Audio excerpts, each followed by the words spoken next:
Krajevna skupnost Blejska Dobrava praznuje vsako leto 28. avgusta v spomin na prve partizanske akcije proti okupatorju. Prazniki so priložnost za vse tisto, za kar ponavadi zmanjka časa ali volje. So tudi priložnost za vpogled v prihodnost. Ponosen sem na zavedne posameznike, samostojne podjetnike, obrtnike in podjetja, ki delajo v kraju, ki dajo kraju dodatno vrednost, zaposlujejo in razumejo, da je sodelovanje s krajevno skupnostjo v obojestransko korist. Vesel sem, da deluje v naši krajevni skupnosti toliko društev in posameznikov, ki se razdajajo za skupnost in hkrati ob tem tudi sami uživajo in rastejo.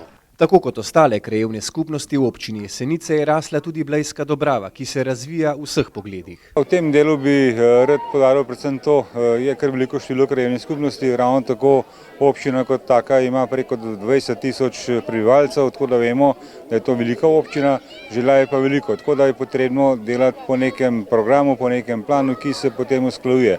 Tako da, če ne bi to delali, če ne bi imeli preko nekih načrtov dolgoročnih, potem, da se po fazi tudi določena sredstva financirajo, je to potem težje. Samo za to krajevno skupnost lahko rečem predvsem pohvalno, zelo dober kolektiv same krajevne skupnosti, zelo se vključujejo v delo te krajevne skupnosti in zopet obujajo neko zgodbo recimo sodelovanja preko nekega prostovoljstva in neke akcije kot take in mislim, da je ta krajevna skupnost lahko samo za vzor ostalim krajevnim skupnostim. Praznik krajevne skupnosti Blejska Dobrava je minil tudi v znamenju podelitev priznanj društvom in posameznikom ter otvoritvijo prenovljenega otroškega igrišča, ki bo svojo pravo podobo dobil kmalu. Vsekakor velja omeniti tudi prostovoljno gasilsko društvo, ki je v veliki meri zaslužno, da krajani Blejske Dobrave mirno spijo.